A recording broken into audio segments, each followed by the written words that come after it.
नमस्कार दोस्तों, मैं विजय कुमार आप लोगों के लिए एक और छोटी सी खूबसूरत प्रेरणादायक कहानी लेकर हाजिर हूँ। ये कहानी आपको बहुत ही ज्यादा मोटिवेट करेगी, इसलिए वीडियो को अंत तक जरूर देखें।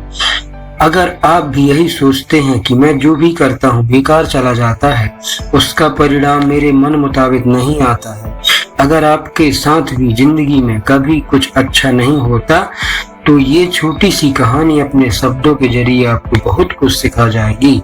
मन के हारे हार है, मन के जीते जीत। एक छोटी सी प्रेरणादायक कहानी। रोहित ने बड़े उत्साह के साथ परीक्षा की तैयारी शुरू की, लेकिन वह टॉप नहीं कर पाया, जिसकी वजह से वह बहुत ज्यादा उदास और निराश रहने लगा। वह अपने आप को असफल महसूस करने लगा। अब उसका पढ़ाई में पहले की तरह लगाव भी नहीं रहा। उसने पहले की तरह प्रयास करना भी छोड़ दिया। रोहित की इस परेशानी का पता जब उसके अध्यापक को लगा है, जो कि उसके मार्गदर्शक थे, तो उन्होंने एक दिन उसे अपने घर बुलाया और पूछा, क्या बात है, आजकल तुम काफी उदास और परेशान रहते हो और पहले की तरह तैयारी करना भी छोड़ दी। रोहित ने उदास स्वर में कहा कि उसने दिन रात मेहनत की, पर जैसा चाहता था वैसा रिजल्ट नहीं आया, इसलिए वह हताश और निराश है। अध्यापक कुछ समय के लिए शांत रहे, फिर कुछ सोचकर उन्होंने उससे कहा कि मेरे पीछे आओ। वे उसे टमाटर के पौधों के पास ले गए और बोले कि टमाटर के इन खराब और मरे हुए पौधों को देखो। जब मैंने इस पौधे को बोया था तो मैंने बहुत मेहनत और पूरे दिल से इसकी देखभाल की थी। मैंने समय समय पर सही मात्रा में पानी दिया, खाद भी डाला और कीटनाशक का छिड़काव भी किया, पर फिर भी यह खराब हो गया। तो क्या? रोहित बोला, इतनी सारी मेहनत, इतना पैसा और इतना समय देने के बाद भी अगर जैसा रिजल्ट हम चाहते हैं वो ना मिल पाए, तो इतना सब कुछ करने का क्या फायदा है? अध्यापक बोले, ऐसा नहीं है।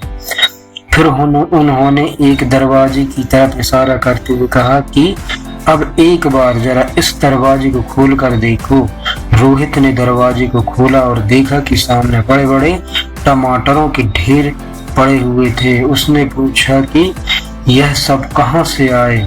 अध्यापक बोले, टमाटर के एक पौधे के खराब होने का मतलब यह नहीं है कि सभी के सभी पौधे खराब हो गए।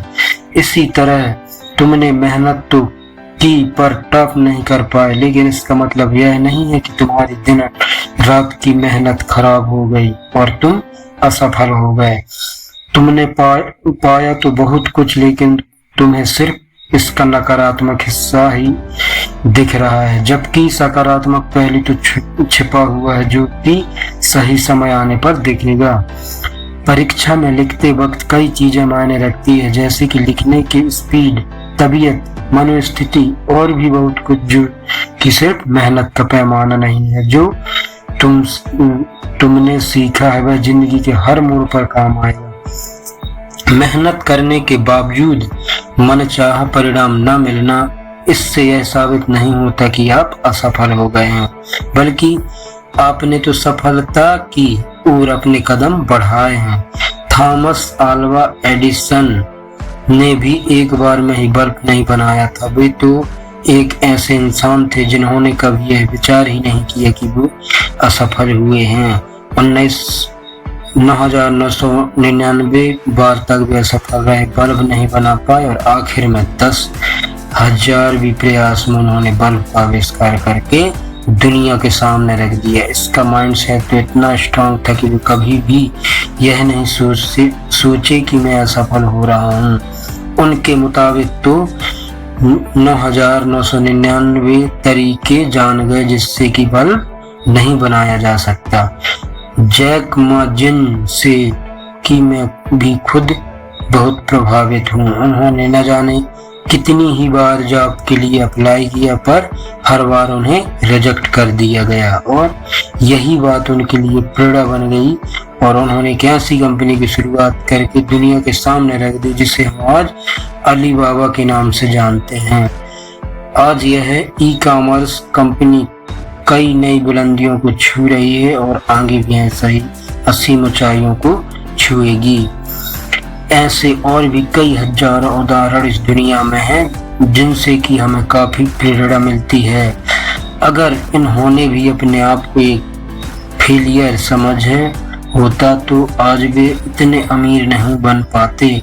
निराश होने की जगह यह सोचो कि तुमने कहाँ चूक हुई और उस चूक को सुधारने की कोशिश करो।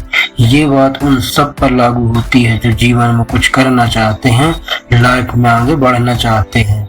जब रेस लंबी हो तो ये मायने नहीं रखता कि कौन कितना तेजी से दौड़ रहा है, मायने तो यही रखता है कि कौन कितनी ज्यादा देर तक दौड़ सकता है।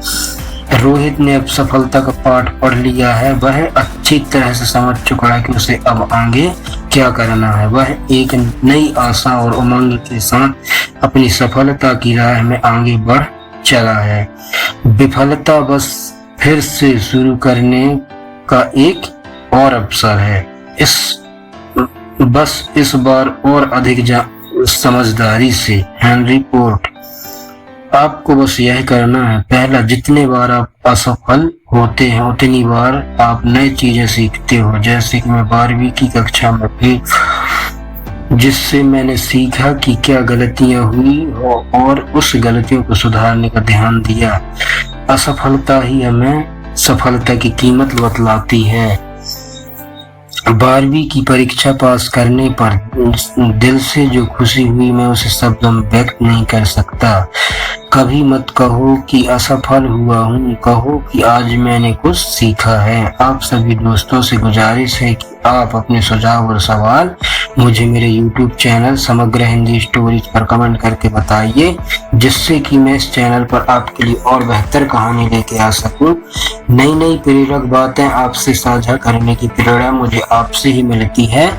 इसलिए कहानी थोड़ी सी भी अच्छी लगे तो वीडियो को लाइक करें, शेयर करें और चैनल को सब्सक्राइब करें। मुझे आपके लाइक और कमेंट से बहुत ही ज़्यादा मोटिवेशन मिलता है, इसलिए आप मुझे सपोर्ट करें। वीडियो को अंत तक देखने के लिए धन्यवाद।